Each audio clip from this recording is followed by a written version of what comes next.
So I love a beautiful story, and today on Open Spaces, I'm speaking to a storyteller who doesn't just document African stories, but he wants to redefine how the world experiences our beautiful continent.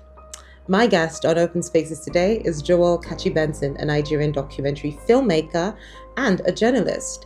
Now, his work spans across different types of projects, all of which I am such a huge lover of, from Mbakasi to Daughters of Chibok, to The Harvest, to The Mothers of Chibok, which he only just released. The beauty of his story is the fact that it stands at the intersection of technology, emotion, and truth. So every single story that Kachi Benson tells makes me beg the question, why? Where others are running away from a story or uninterested in telling the story, Kachi Benson's stories asks every single one of us to pause and feel. Joel Kachi Benson made history by becoming the first Nigerian to win an Emmy Award for his documentary, Madu. It's my dream, and I have to follow it. It's something that one have to embrace, accept, or appreciate. Now, with him, it's beyond the accolades.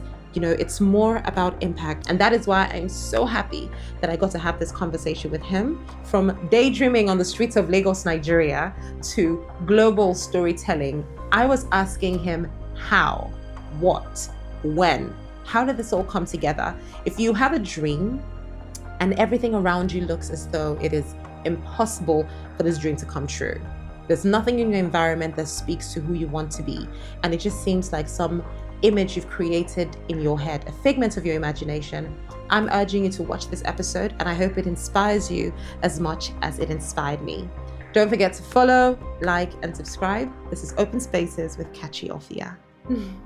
Growing up, you really want to succeed, you got to put in the work. Joel Kachi Benson is a Nigerian documentary filmmaker. But then, you work for hours, but when I'm working, I'm daydreaming. He debuted his career with Mbakasi in 2018, Nigeria's first VR documentary, portraying life inside an internally displaced person's camp. The following year, Daughters of Chibok was released, chronicling the lives of mothers affected by the 2014 Boko Haram kidnappings. This film won the Venice Lion for the Best Immersive Story, making him the first African to receive that honor. In 2024, Kachi Benson co-directed the Disney original documentary Madu alongside Matt Ogins. The film follows a ballet prodigy, Anthony Madu, and his rise to prominence in his career.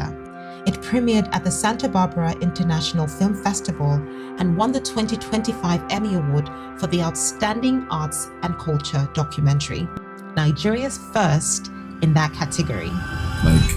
I was actively daydreaming of a better life, a better place, the things I could accomplish in life, the things I would do in life.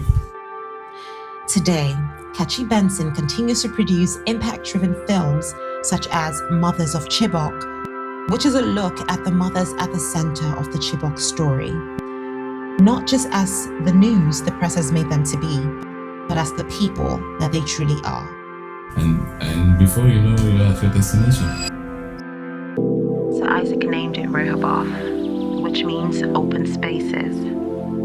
At last, the Lord has created enough space for us to prosper in this land.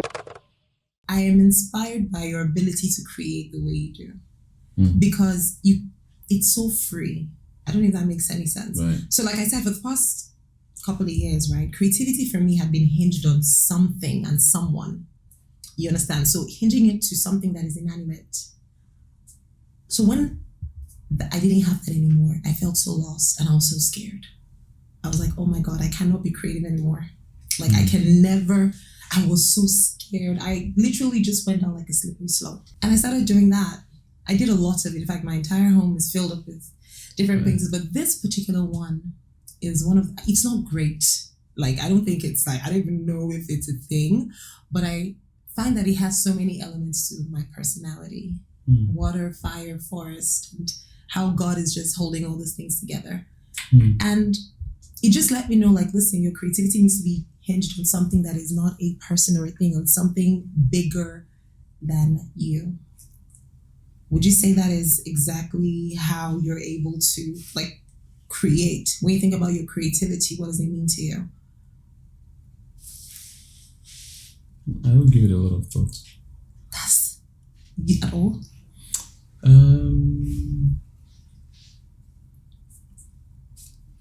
So I mean, I think that I go into all my work with a great degree of fear and trepidation, and you're constantly asking yourself like, is this the right idea? Is this the right approach? But these days I've come to embrace it as the part of the process. Like that's how you're supposed to find your path. And that's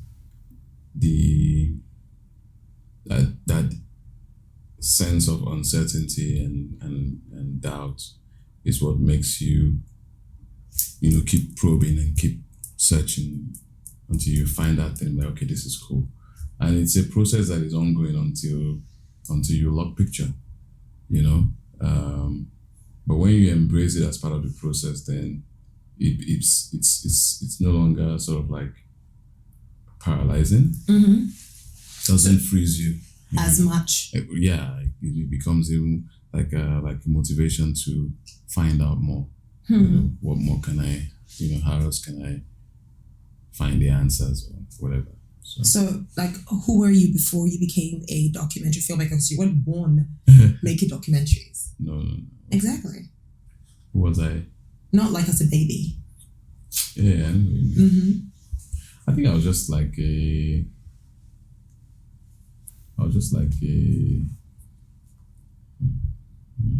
lost teenager, just trying to find meaning, trying to find direction.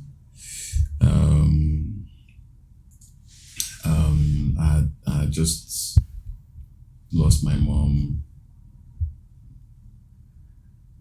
and so that sort of put an end to my dreams at the time of going to uni, because there was no one else, and, we're very, very poor by the time she passed.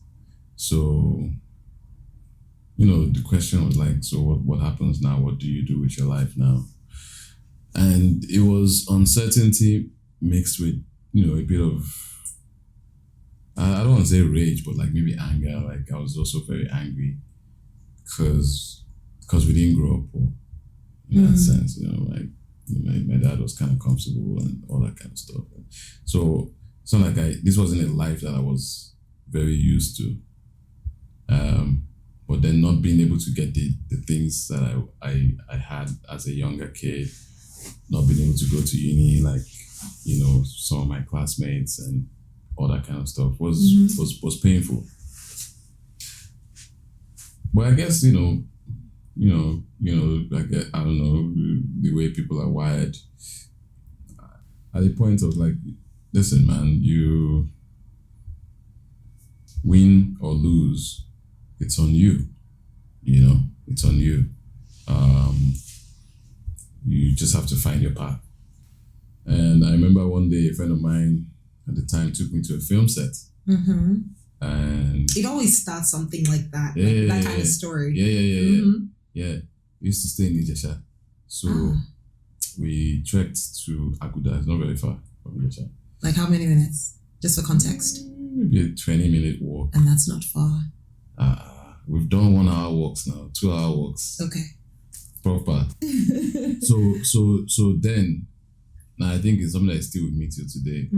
I don't do as much, but then you walk for hours, but when I'm walking, I'm daydreaming.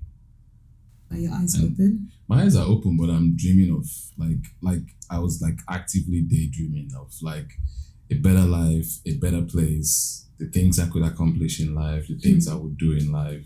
And before you know, you're at your destination. So it became a thing for me. A thing for you. Yeah. I want you to go back to that story you were just about to tell about going to the film set. Going to the film set. But I also wanted you to touch on, in that process of daydreaming, what your younger self thought your future self looked like. Which one do you want me to answer now? Tell me about the film set and Yes, then go segue into that. Right. Mm-hmm. Okay, so yeah, I mean, went to the film sets, saw this young guy. He must have been like, I don't know, 24 or whatever. Like, He looked like really young. He couldn't have been much older than me. How old were you at the time? One person, I think I was like maybe 20. Okay. 19, 20, thereabouts. Okay. You know, He was young. yeah, still young. But yeah, I mean, I'm looking at this guy, I'm like, yo, this guy is in control, man. He's got his act together. Mm-hmm. You know, action, cuts, move here, move there, everybody, yes, sir. And I'm here, I'm saying to myself, I'm just trying to figure out what I'm doing in my life. No, man, like, so I started going every day. I would go back there every day. I would go back. And that's just really how I got into it. I can't remember how I got my hands on a camcorder, but I did get my hands on a camcorder. And, started to shoot stuff, just little stuff, make inquiries, ask questions. I used to ask a lot of questions. Oh gosh. I knew that everybody was tired of me. Yeah. Because I would not let go. I would ask. I'll do whatever it takes. So there's this man, Ayo Shopowale. He's still around, still in the business. Yes, today. I think I know who that is. Yeah. So I would go, he used to stay in Mafoluku. So I would go from Ijesha. I would trek to Mafoluku. How many minutes was that? I don't know. That one, you check on the express as if you're going to also Oshodi, then you now cross the bridge to the other side and I'll start going inside. So you go and learn how to edit. Yeah, you would, ask him questions and all that stuff. Then, and I'll start squatting with my friend in Ikotun. So from Ikotun, I'll go to Okwebi. There's a guy called John Cashin. He was one of the first guys in Nigeria to sell Macs. Mac computers back in the day. So he had this young man that used to work with him there. He's still around, Lanre Tyson. Yeah. So Lanre is an editor now and a filmmaker, and so him and Lanre used to teach me how to edit. So started learning how to edit using Final Cut Pro. Those are great times, I mean, the lesson I learned from that was just like embrace it, find joy in it. And then I got an opportunity to shoot. It was kind of like a podcast like this, like a show like this. It was called Leadership and Lifestyle. Okay. And basically I was interviewing Christians, successful people. You were the one interviewing them? I was filming. You were filming, okay. Their grass to grace stories. That's a nice thought. That was so inspiring. I'm sitting behind the camera, I'm hearing this guy's story, I'm like, yo, okay, there's hope for me, man. There's hope for me. And in that moment I said to myself, if I'm so moved by this, how many more people out there need this kind of stories? That was the turning point for me, to make factual stories. It's like, yeah, I can't deal with all this fictional. Yeah. You want to tell let's go factual, real stories. Let's go look for these people. So that's how I got into docs.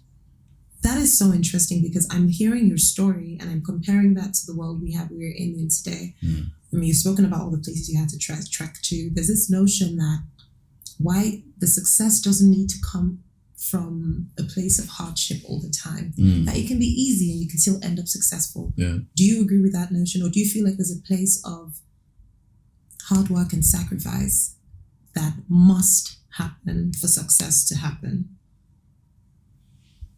I mean, those are different experiences. I wasn't a rich kid at the time that I decided to, so I can't speak to that experience. I don't know what that is. I don't know how, if you're already very wealthy and comfortable, how that shapes your worldview and how you then sort of like approach the hustle, or pursuing your dreams. And obviously there are many examples of people who are very comfortable, and okay, and were able to build on that to even do more. I think it's also how you were trained and how you were raised and just sort of like your mindset, your personal philosophy, all that kind of stuff. But I deeply value the concept of hard work.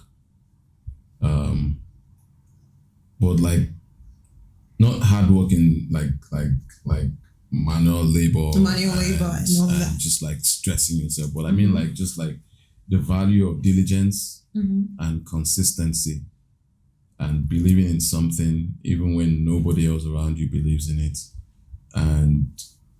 And being willing to push yourself and burn the midnight candle if you have to. Making docs wasn't easy for me.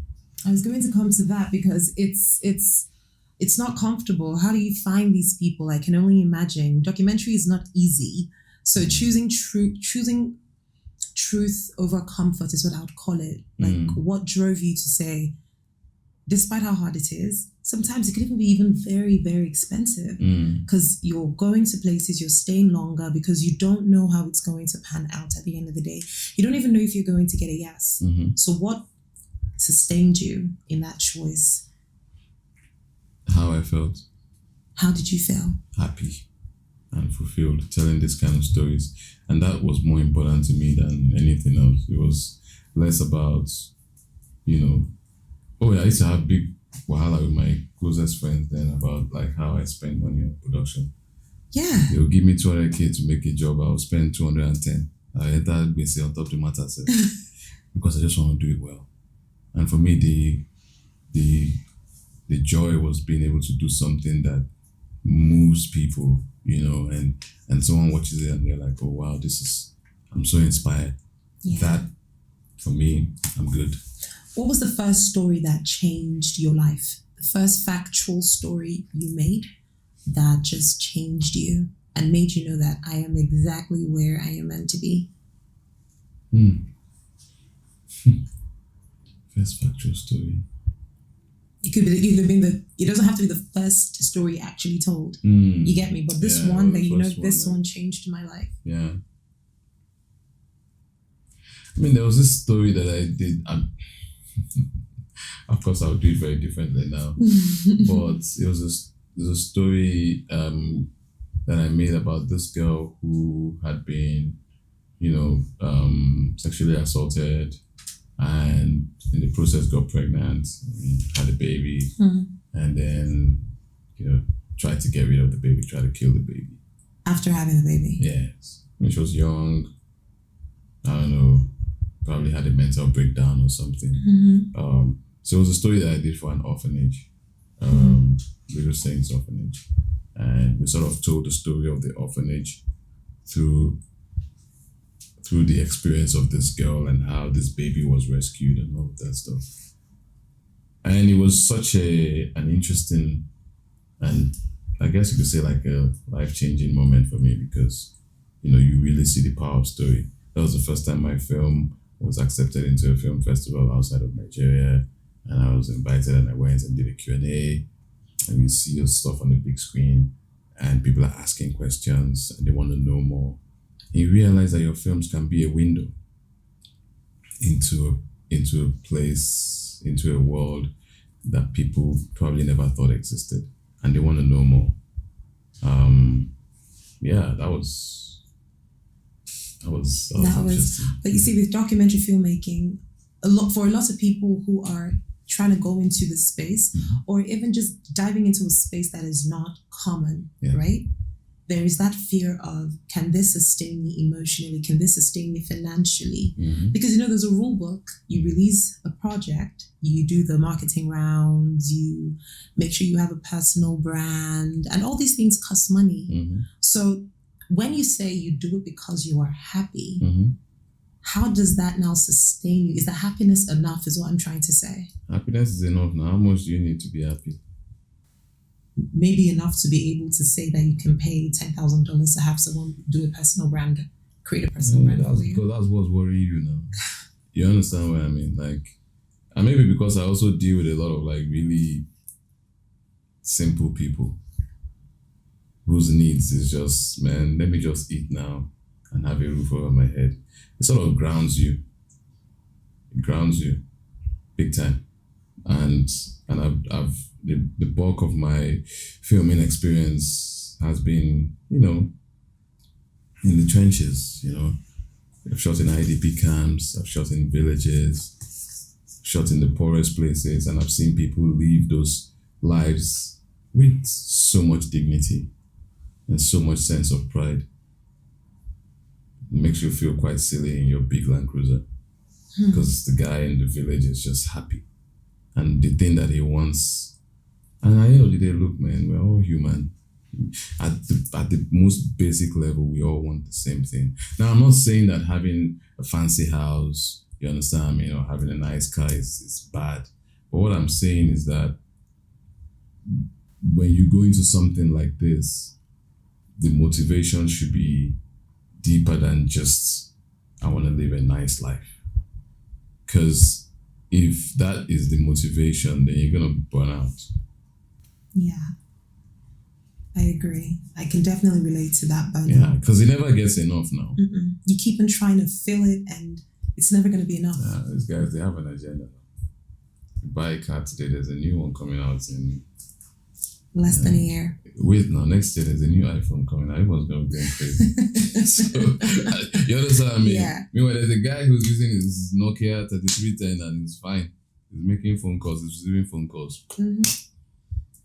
Maybe he doesn't have WhatsApp and his life hasn't come to an end. He's fine. And that is, I was going to even just ask you, why isn't that enough for a lot of people? But I don't even think that is a question that anyone can answer. Because of programming now. When you say programming, what do you mean? Because we're programmed to believe that you need more. Everywhere you go, you're programmed. You understand? Everywhere you go, you're programmed. Everywhere you go. On social media, you're programmed. On the streets, you're programmed. You choose to.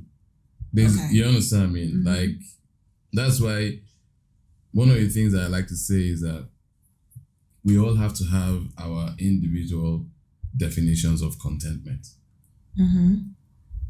Right? Because you see, if you don't define it, it's a rabbit hole. You will just be going. You understand me? That's why you have 200 pairs of shoes. Don't you go for the shoes. How many pairs do you have? Don't have to talk about the shoes. It doesn't matter. What if I like that you said we all have a you hit a nerve. I do love shoes, but in a sense, I do agree with you, especially as it pertains to my creativity. Yeah. Because there's so many people chasing and chasing and chasing and chasing and chasing, especially because I don't want to be the product. I want to be the creator of the product, because that way I get to control, and whenever I create, it is absorbed. So I feel like you have shifted from being the recipient of the creativity to now being the provider or the creator of that creativity that people want to hold on to.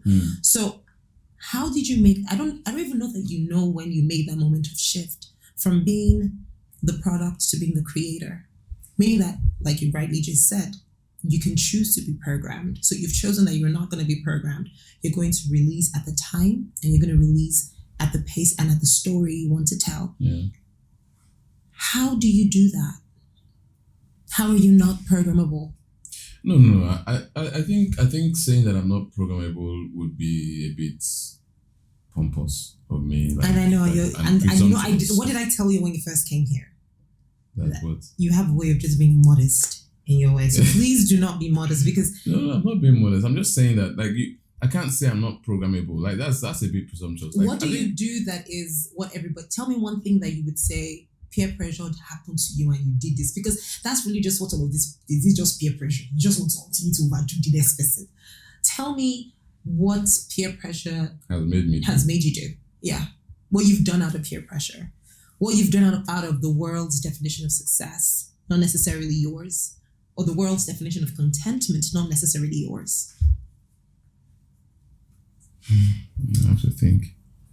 Wow, yes. The fact that you have to think.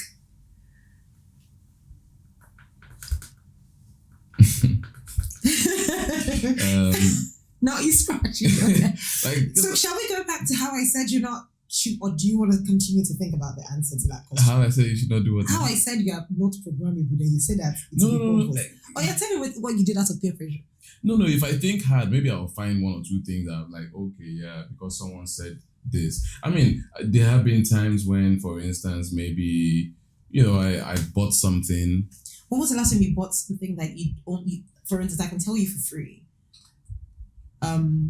My phone, I did not need a phone. I didn't need a new phone. Right. In fact, this thing you just said made me laugh about the iPhone 17 because I had a perfectly fine iPhone 15 and I got an iPhone 17. Just because. Yeah. So me, I have the same iPhone 17, but let me tell you how I bought it too. Tell me. So I went into the store. My iPhone 12. That's what I've been using. Or 13. I think you deserved to upgrade just and everybody's talking. I'm like, guys, this phone the WhatsApp is working. I can make calls, I can receive. I'm striking deals on this. So what's the problem? That because it's anyways, but the charging port was now acting up.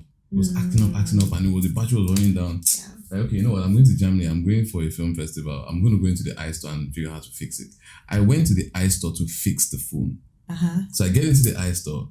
And so I tell the guy, like, the charging port is bad. And he says, okay, remove it from the case. Let me have a look at it. And I remove from the case and he turns it around and the back is all cracked. Because my phone falls a lot. I hope this one is not cracked. I saw a crack yesterday. Oh my. On the screen. So I'm worried now. But anyways, so I'm like, this is not good. Okay, fine. I said, do you guys have iPhone 15? He said, no, don't. In this store, it's the latest one. Yes. And how much is it? He told me, we'll buy. The people that have been complaining, everybody will calm down now. Exactly. So you see, I hear that, right? And that is who you are. Yeah. Right? And true happiness comes from contentment. When you're truly okay with where you are and you're just chasing your dreams. I can only imagine you trying to translate that financial implication to a production. You probably do times 10 or times 100 if it meant that you were going to get that true story out there. Yeah. But contentment for you comes from the value of what you create and its impact on people as opposed to the things you own and the things you buy and what you look like. 100%. I think or what people's perception of you is. Yeah. Because even when we went, and for the Emmys and stuff. First of all, I didn't even know I had totally forgotten about the project. I was doing other things, and I get this email like, oh, you guys have been nominated in 2 categories. I'm like, oh, wait a minute, that's true. We submitted this thing last year, so I'm happy. I'm like, okay, this is great. Okay, Emmy nominated filmmaker. That's so. What was it? Did you call your designer and say, what am I going to wear? Designer. I didn't even know I was going. Then they now told me that I would have to be there. So I was in South Africa at the time. At the film festival. So from SA, I then went to New York. It was the morning of the event that I now called a friend. I'm like, listen, man, I got this thing today, so I'm going to try and walk into the store and you help me figure out what I'm going to wear. So it was a video call for like 30 minutes, 1 hour. I had to pick up one, then I went back to the hotel room and tested it and stood in front of the mirror. And, it's not good, you have to go back. I went back. Do you know how you're making it? Let me give you context. You're an Emmy-winning documentary filmmaker. Okay. You've won an Emmy. You've attended the Emmys. You've sat in the chair of the audience. Okay. I did not sit. Wait. I did not even enter the hall. You know how many days I spent planning my clothes to wear? Like what? I was just because I'm like, listen, I'm just going to put my leg on the red carpet because I've been to the Oscars, I've been to the Grammys, right? And I'm like, see, I'm on the red carpet, but I planned my outfits for. So what I'm trying to say is this is what I want. I don't want the look of success. I want the cocoa. The success. I want the success. So I feel like that's the transition that I'm often finding myself in where it's like, and that is just who you are. I think, well, yes and no. I think saying that's just who you are, again, I think it's also a bit presumptuous in the sense that I was made that way. No, I think that over time, so yeah, my dad he didn't do badly for himself. But by the time my mom passed, it was a very sad state of affairs. And I think that as much as possible, I try to ground myself and remind myself that, this thing could be temporary. Yeah. So don't do too much. Yeah, don't take yourself too seriously, man. Just be chill. You win some, you lose some, but figure out what are the things that make you happy and just, run with it. Yeah. I mean, there'll be times when you're unhappy or dissatisfied or depressed or whatnot, but I walk into an Emmy Award ceremony, I'm not expecting anything. If I win, fine. If I don't win, we're good. We're okay. I just want to say, just for the record, and I know that this is your state of mind, but that is a very big deal. That is a huge deal. The mindset or the Emmy? The mindset is a big deal too. Don't get it twisted. But the Emmy is, when I watched that video of you on stage and you were speaking and then you were mentioning everybody else, I was just like, I didn't even know your story to this much, but you know what it means, that with the story and the history that you gave about how you started and then learning to edit and everything, and then you are on this stage from doing what makes you happy. Yeah. That is a goal. That is something to want to say, I aspire to want to be like that. And that's part of the reason why I'm having this conversation with you. But from everything you're saying, I also hear elements of your stories that you're telling. So would you say sometimes when you do these documentaries, you carry the stories with you? Yeah. Or you just, because that must also be like an emotionally heavy. Yeah, I do. I mean, Madu, for instance, with Anthony's story, reminded me a lot of myself. As a kid who wants to dance ballet, I remember myself when I went to make docs. I remember telling my friends, and everyone kept asking me. I had to define what a documentary is. And then I had to say, okay, so fine. Okay, so who's going to buy it? Who's going to watch it? How are you going to make money? How are you going to even survive set? I didn't have answers to those questions. I just like, look, guys, this thing makes me happy. So let's even start from there first. Like, can I just get a little joy in my life? Let's start from there. So when I saw Anthony and, his desire to want to dance ballet and being bullied and teased, but he still wants to do it, I saw a lot of myself in him. When I met Mothers of Chibok, when I met Yana for the first time, she reminded me so much of my mom, So yeah, I think we are all shaped in a lot of ways by our experiences, by our life experiences, The guy who's aggressive, I don't know, maybe that's how he grew up, maybe his parents were aggressive. The guy who's, so we're all shaped by that. And the stories that I tell, I see bits of myself or my family or my background in these stories, and those are the best stories, the stories where you sort of like have this deeper connection, and you don't see yourself as this guy who just comes to extract something and leave. And that's why for every story that I tell, I build a relationship, So Anthony, for instance, would hit me up every once in a while. We chat all the time. The women in Chibok, I've been with them for the last 8 years. Wow. Yes. How long is that? How long you've been working on this? I made the first film in 2018. Yes. The short one. And then between 2018 and 2021, we were in touch. We were always doing impact work there. 2021, we started again to make this one. They're coming to Lagos next week for the screening of them. Yeah, you love them. I can't wait to meet them. I did a story in Makoko in 2020. Noah is still my friend till tomorrow. Hits me up every once in a while. So when I go into these things, I go in there to build relationships and find a bit of myself in everyone, and yeah, it's, connect with humanity at its simplest. Do you like art? Like, do you like art? Like this? Well, I mean, yes. This is great. Thank you. Do you know why I ask? Why? Because I think that you look at people the way you look at art. I'm assuming, so you can correct me, in the sense that how do you know a story is yours to tell? Similar to how you look at a piece of art and I want to own this. I want this I want to look at this every morning. How do you know this story is my story to tell?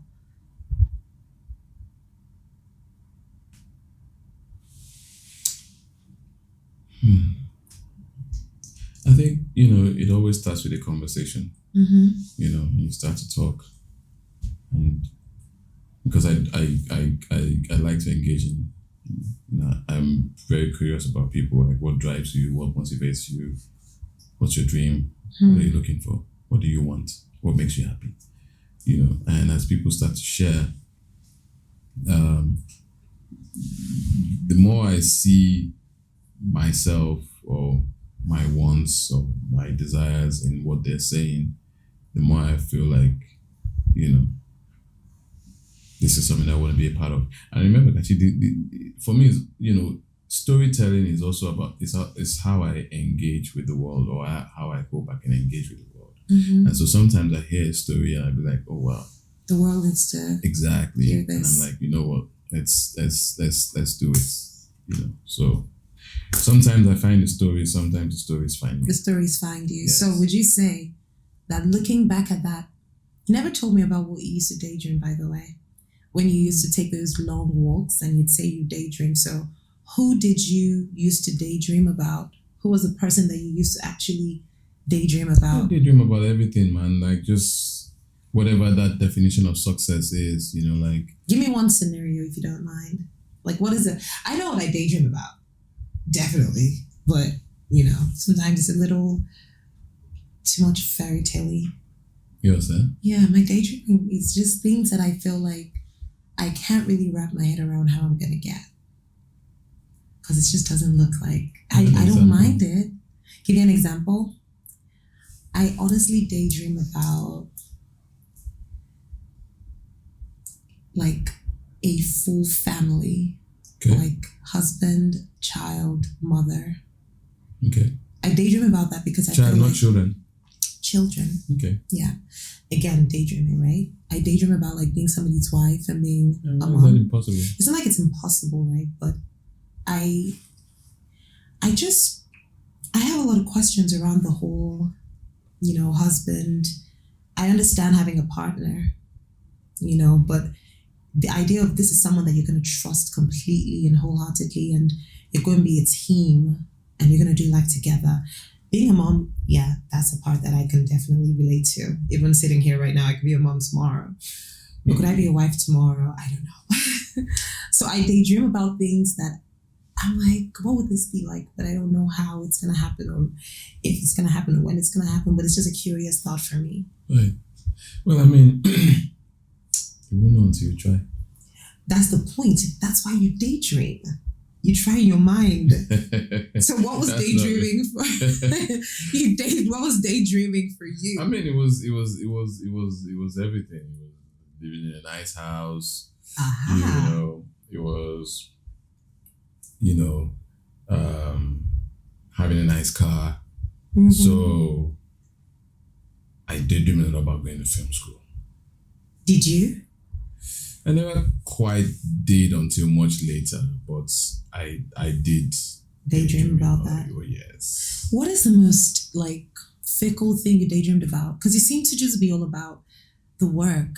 Yeah, Right? I'm actually quite boring like that. Are you? I think so, yes. I've been told. So what's your typical day like? I'm fixated on work. Like it's just I'm attracted to work. What's the work sparkle? Don't say work. What's my what now? What's your sparkle? What's the thing that makes your life just a little, for me, it's going home every day to my house. It's really cute. What's that thing for you? A new idea. So are you trying to tell me now that's Emmy, I have to be fixated on my work? No, you don't have to. Okay. You don't have to. No. I think again, like I said, it's about how we're also programmed based on our experiences. Okay. Right? Okay. So young kid, growing up, you really want to succeed, you got to put in the work.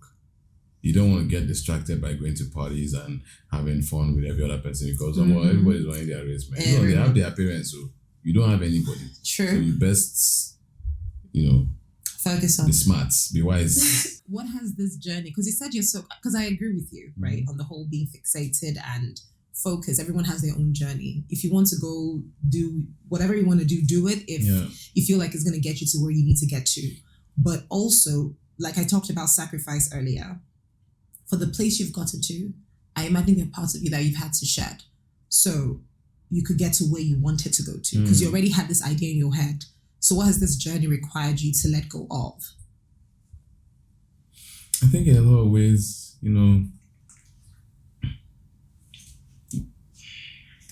just like, as a young teen, early 20s, I really didn't have time for anything else. I didn't quite know what it was to, I don't know, go to the club or whatever it is, like those things. I'm going to take you to the club. I feel like I'm much of a clubber myself. I club in church, but I take you anyway.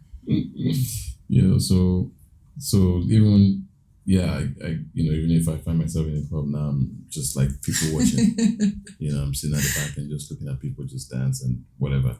So, I didn't do any of that because first of all, you need to have money to do that. And that was the list of my worries. I just, when they told me that documentary filmmaking wasn't a good idea, I remember going home that day and I went on my computer and I did a simple Google search. And it was, I typed successful documentary filmmakers in the world. And I hit enter. And there was a long list. This was known from Nigeria at the time. And I said, okay, so there is a list of successful documentary filmmakers. So I can be on that list. And that's how I'm going to prove whoever it is, my friends, that, okay, this is actually doable. And so for the longest time, I was fixated on just making great docs. And I had like really great mentors, Giorgio Sodi, Kelechi Amadi. These are people that would tell me like, look, the best investment you can make is in yourself and in your craft. So all my money was spent on equipment, on training, on this, or like it was kind of like an obsession. I won't lie. It was. What a healthy obsession. Yes. Like you've done over 10,000 hours definitely on this. But the whole outlier thing, I don't know. I wasn't counting, but yeah, I've done it for a while. Yes. You don't. So one thing I love about documentary filmmaking is I don't think there's a calendar. You know how they say one feature film every year? I feel like with documentaries, that rule doesn't really exist because I think Maju's premiere was, what month was that? That was October. November, yes. But like early November. Yes. I think November 9, if I'm not mistaken. Yes. Yeah, I think I'm somewhere around like the first, because I know I traveled on the 16th. That was 2023, right? No, your premiere, the one that you did in Nigeria. Oh, yes. That event happened November. In November last year. Yes. Now, at that time when you did that premiere, that for a lot of people, that was because it was not available to a lot of people within Nigeria. So for a lot of people here, that was the first time that they actually got to experience that, right? And that came with a mixture of shock and excitement, to be very honest, because we saw things that hadn't been done before. The exclusive release for some people who were able to catch it on several platforms who were showing it here. Right. But now with Mothers of Chibok, we're seeing a theatrical release, which is, I don't think that has ever been done before for a documentary. We are having all this conversation around the box office and where we're going, if at all box office still exists. And now we're taking documentaries to the box office. And that's a pretty big deal. And that is your film, Mothers of Chibok. How does that feel knowing that that list that you typed enter to, now you may not be on that list today, which I think you are, but we just probably need to check again. But you are definitely revolutionizing what documentaries can be for us as a nation. Yeah, I think it's pretty cool. I think it is insane. I think it's cool. I think that most of the things that I've done has been like taking chances and just believing in something But I always say that it's one thing for you to believe in something or have a dream. It's a totally different thing for people to believe in your dream and believe in you. Why do you I think don't they believe in you right now. right now? I guess because you've kind of like proven, that you kind of know what you're doing to some extent, and people can sort of like invest in you in a sense, whether it's investment of trust or resources. I don't own a cinema chain, so it was great that I spoke to the folks at Film One, and they said, you know what, we'll give this a try. And it's intentional for me that we're premiering at the IMAX, which is the biggest screen in the country. It is. It's intentional for me because, people ask me a lot, I get it a lot, like, oh, so, when are you coming back to Nigeria? Or like, guys, I live here. Doesn't feel like it though. But I'm intentional about these things because I want some young kid out there who is me 15 years ago and trying to ask themselves, what am I going to do? How am I going to make sense of all of this? I hope that they can see this and say, okay, it's possible. Like, if Kachi could do it, and from Nigeria, from Lagos, from Ijesha, then I can do it. And yeah, so it's exciting. I was asked a few days ago about, what are your expectations, box office? I'm like, guys, man, like this is going to the cinema. That's an accomplishment. It's going to the cinema. It's great. It's there for the people who want to watch it. You understand what I mean? I'm not giving myself any illusions that, it's going to be, the whole world is going to go there. Docs are a special genre of filmmaking. Not everybody vibes with it. But for those who do, it should be part of the cinema culture. It should be part of the theater experience. I can go and sit down and watch a doc. And this is our first foray, so we're going to do more. The first, and I feel like, so I definitely think that this is not just your first foray, but opening up the door to more. Because for me, I'm now thinking to myself, so I can actually make a documentary and it could have a premiere and it could have a cinematic release. 1,000%. 1,000%. Nothing says that we can't be having these conversations with cinema owners and saying, look, man, don't put it there for 6 weeks if you don't have to. Or can it be there for you for at least 4 weeks? Even if it's 2 weeks, 2 weekends. But let it be part of, like, do you understand? I mean, like, it doesn't have to be in every cinema. Maybe it's just 10. But if I love docs and I hear that there's a Nigerian doc playing at so-and-so place over the next 4 weeks, I should be able to go and watch it. And I think that's you're going to catalyze an ecosystem, an industry, or a sector of the industry that has been quote unquote dormant. Because now you're upping the game. You are. You're making everybody see what's possible, and you are also sort of like, people see it, and like you're saying, they're inspired to want to do this, but do it at a certain level of excellence. I really hope that, it's exciting, it's scary, but it's also exciting. I feel like there's all, so it was Emmanuel Acho that said, so the question was, how does he know something major is about to happen? He says, when there's an equal amount of fear and excitement on something, he knows, definitely dive right in, because you need a bit of both to really just keep you balanced. So I think the fact that you feel a bit of fear and the fact that you feel a bit of excitement is the right way to go. And I definitely, like I started this conversation by saying, I definitely think this is your open space. I think that Mothers of Chibok is a very, very, I think it's going to be a very emotional story, because I don't know that even as a journalist, we were able to fully capture the thoughts and emotion of these women. And now not only is the story being told, but it's being told on such a scale as having its own cinematic release. So this I love is... how you frame it. How? No, this whole thing is, it makes it sound like a big deal. It is. I don't, but you see, that is the beauty of open space, right?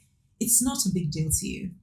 But it's a big deal to it's a big deal to you. Yes. But it is an insanely incredible deal to the rest of the world. Because you're doing this as you're just happy. You're happy to do it. This is not like it's easy, but you are in it. Yeah. This is your heart. This is your soul that you're pouring into something. You're not doing this because you're being asked to do it. Yeah. You're thriving in a space that a lot of people have also tried to get into, but it seems like there's a bit of a, documentaries are just for YouTube, just once in a while, just tell a little story here. They're nothing serious, but now you're thriving and taking documentaries to cinema. So that's the whole concept of like the Lord making space for you to thrive here. And that's how I wanted to know, so I can know your secrets.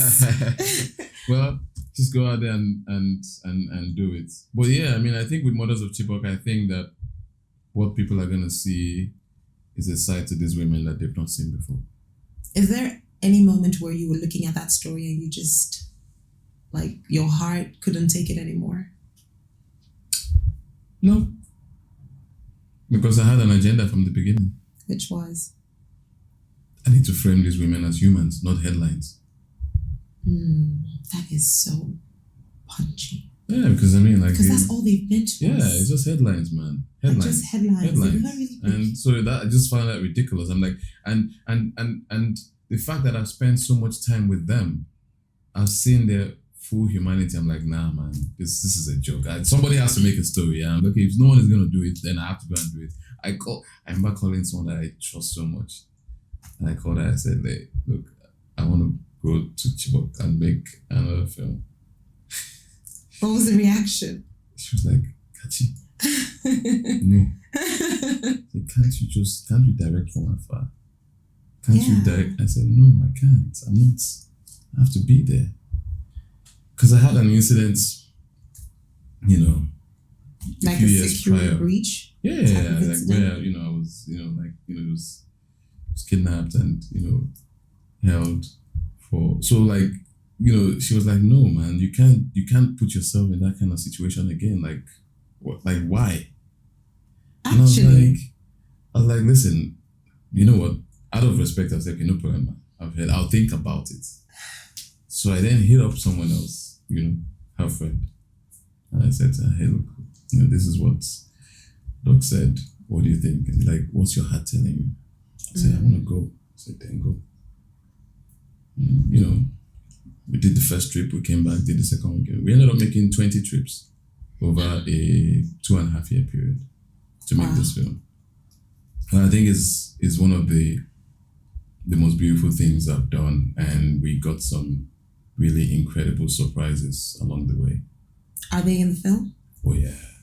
How long is the entire documentary? It's a full length, 86 minutes. 86 minutes, okay. Yeah. So, but beyond that is the impact work that we're now doing in Chibok. I don't know if you know about that. Tell me about it. So basically what we're doing, the women are farmers, eh? Yes. And that's how they send their kids to school. Yes. So the main thing that they plant and they harvest is granules. So I just thought, over the course of making the film, like there has to be some way for us to get back. Not even give back, but like make this better, like make this because the harvest is small, So anyways, after the film, I spoke to my producers and they raised some money and I decided to just do a test. Got like 9 women and said, you know what, this year, trust me. You told them? Yeah. Okay. You're gonna plant, but you're gonna do it our way, not the way you've been doing it. So we got a group of agronomists, soil technicians, soil experts from the north, gave the women some training, gave them the right seeds, sent them back to the community and said, okay, we're going to monitor it. So we monitored them for like 6 months, all documented. And last year was their first harvest. And total yield, 100% increase. Wow. Yes. There's a woman in 2024, her harvest was about 3 bags. 2025, her harvest was 26 bags. She's coming to Lagos. Yeah. And then we then say, okay, fine. So there's good harvest. So we've spoken to off-takers who can off-take and pay a fair market price. But now beyond that, what's going to happen, fingers crossed, crossed, is that we want to unveil a Mothers of Chibok premium groundnut brand. Are you gonna do this before the premiere? It's gonna happen on that day. Amazing. You're gonna and we're gonna all taste buy it and peanut taste butter. it. And Yes. So we're sort of like working on different collaborations with different people. So you're gonna see their peanut butter, roasted granules, whatever. And that's how you extract value and plow it back into the community. If they make more money, we know what they're gonna do. They're gonna send kids to school. yeah, So fingers crossed. If anything, right? Thank you. For real, because but that's what films should do. Like, especially here in Nigeria or across that's the what it continent should do. they have but issues, man. Your films should be for change, verifiable, quantifiable change. That's it. Yeah. Like, we spend so much time listening to you is refreshing. It's part of the reason why I'm doing this, because I don't want to hear the problems anymore. I just want to talk about how we can fix them, how we can make it better, Yeah. and actually talk to people who are in their own way, in your happy, soul-giving, passionate way, how you are not giving back, but extracting value from what they already have and what they're already doing, Kachi. But that's how you flip the narrative. How so? That's how you flip the narrative. Figuring out how do you move on from tragedy to resilience. But you did that on your own. How do you mean on my own? What I mean, of course, I'm sure you have a whole team, but you sat down, you looked at these women, not as a part of this community or as a brother or as a cousin or as anyone. You could be any Nigerian, you could be me. I mean, the only difference is you're a filmmaker, right? Yeah. You're a documentary filmmaker. But you sat down and you looked and you said to yourself, I want to do this. Yeah. You just decided. I mean, I remember when I was on air and we'd always talk about Chibok and how, it was like a routine. It was a headline, right? Chibok. And then we were counting the days. It's been this number of days. And then it started as a really big headline, 100 days, 150 days. And then the headline started getting smaller and smaller. And then it got so small, it got to the tip of the paper in the corner. And then at some point, it just disappeared. I remember that roundabout in Falomo, just as if you're going into Awolowo Road and you're coming from Bodina. With the paintings. With the paintings and everybody there. And at some point, everyone just moved on. And that's the thing I'm trying to say, right? Right. I talked about it all the time. But at some point, it was no longer news because it was no longer trending. And then everybody just moved on from it. And you took that same story that we all saw, and you decided that you wanted to make them more than a headline, make them actual people, and show that to the world.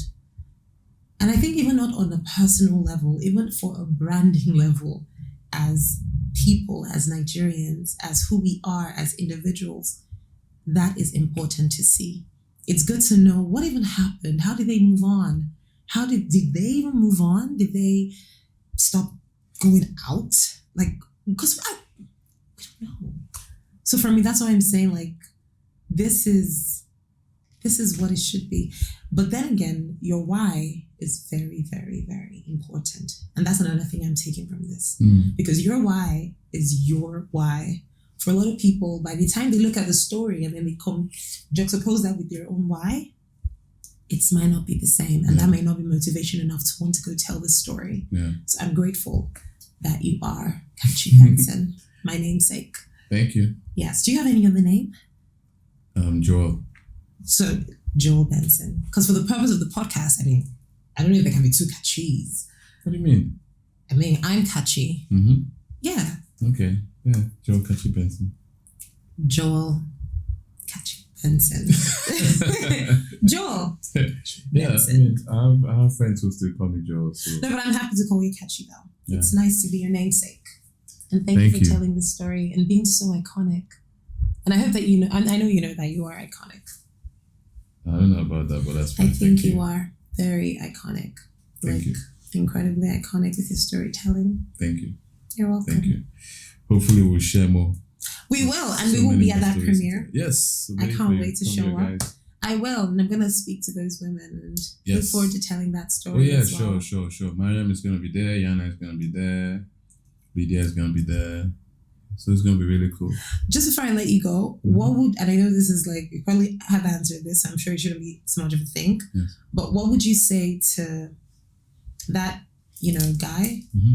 You say to him now, that guy that was making that long trek, daydreaming on the road at the edge of uncertainty, he's unsure what is going to happen.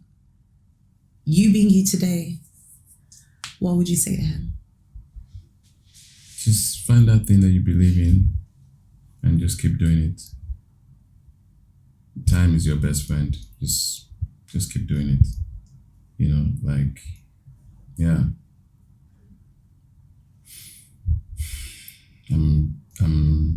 I'm happy that I never got distracted.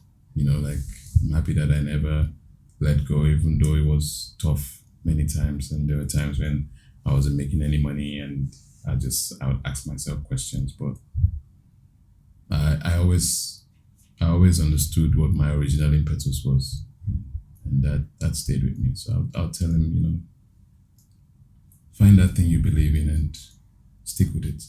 If you truly believe in it, just stick with it. Okay, well, I think that wraps it up. Thank you, guys. Thank you, Kachi. This was such a wholesome conversation, by the way. Thank you. This is such a wholesome, I don't know what I was expecting, but this was great. I enjoyed every bit of this.